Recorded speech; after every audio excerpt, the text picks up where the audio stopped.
If you have been following the news, you know that Minnesota has been under massive attack, and specifically ICE have been doing all kinds of raids, and now, unfortunately, fatal raids against American citizens. But the original target was actually going against Somali community and obviously other immigrants.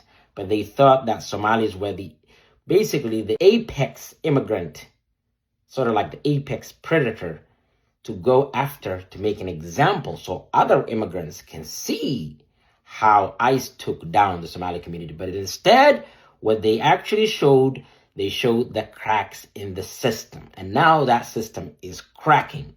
And I want to show you in the course of the next few minutes, if you stay tight.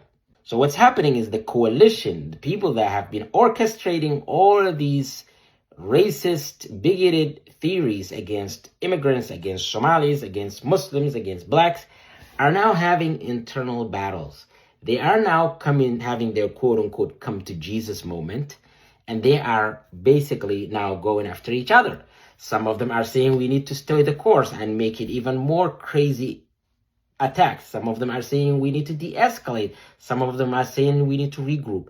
But I wanted you to see what they usually used to hide, and now they're actually saying it out loud. This was not about immigration.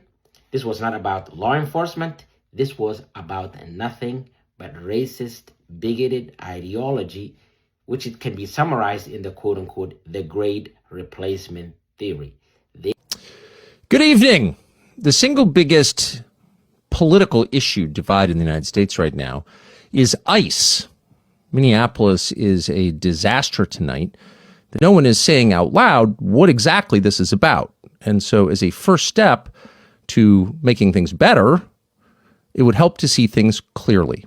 So let's talk about what exactly is going on in the United States and why it's led to the battles in, say, Minneapolis. What's happening in the United States is a wholesale change of who lives here. Total demographic change. Now, some have called this replacement. So as you have seen, he says exactly what it is. We have been saying this for many, many years, so it's not like news to us. But I'm glad Tucker Carlson actually... What is this great replacement theory? You might go, as almost everybody does, first to Google and just type in great replacement theory, and AI would come up with the following result. This is hot off Google AI. Here's what it says if you look up great replacement theory on Google. We're quoting. The great replacement theory is a debunked, meaning untrue, far right, meaning Nazi, white nationalist, meaning racist, conspiracy claiming that white populations, particularly in Europe and the U.S., are being deliberately replaced by non-white immigrants and minorities, often orchestrated by replacist elites, leading to demographic shifts and cultural erosion, fueling extremist violence and anti-immigrant sentiment. So obviously, in other parts of the same long monologue, he'll go and he'll try to debunk it. And he tries to say that's not what it is. And he tries to give you the statistics of how American cities from Detroit to LA to New York to Baltimore to Philadelphia, all of them used to be predominantly white and no longer they are.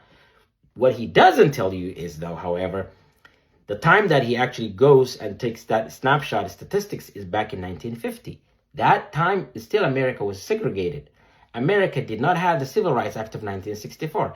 Americans could legally say, reject you, refuse you service and everything if you happen to be black, right? So there was Brown versus Board of Education, which forced schools to desegregate. Civil Rights Act of 1964, which literally made illegal to discriminate people based on country of origin and race and gender and all of these different things that we enjoy today. They want to, when they say America, make America great again, they're talking about 1950s.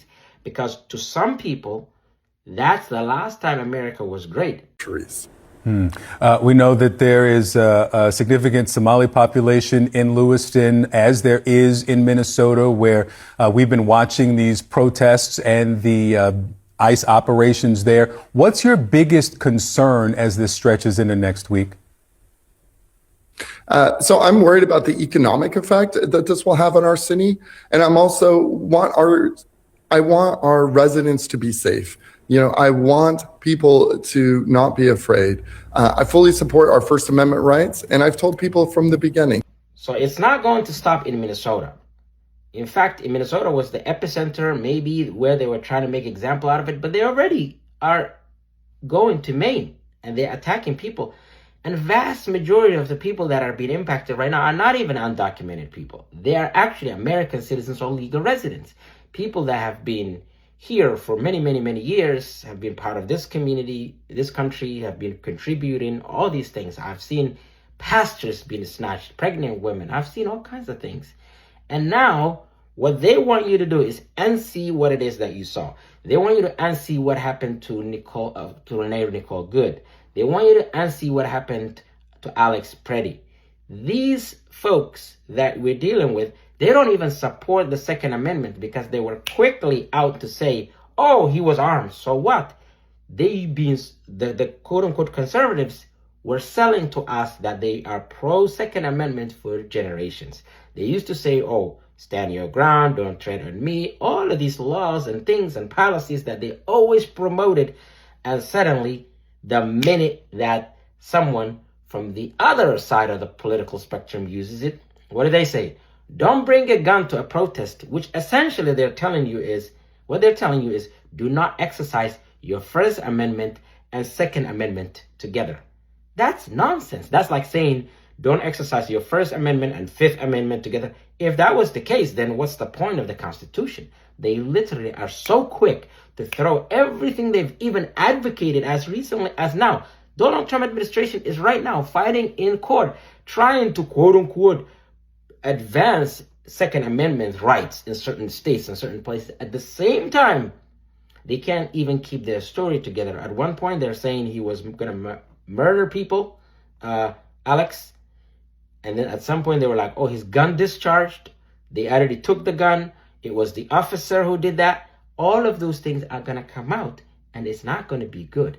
So stay tuned. And remember, we are at a turning point. And I think for the first time in probably since Donald Trump came in his second term, we're seeing them retreat. We're seeing them recalculate. And it's not by choice. They're being forced by you and I.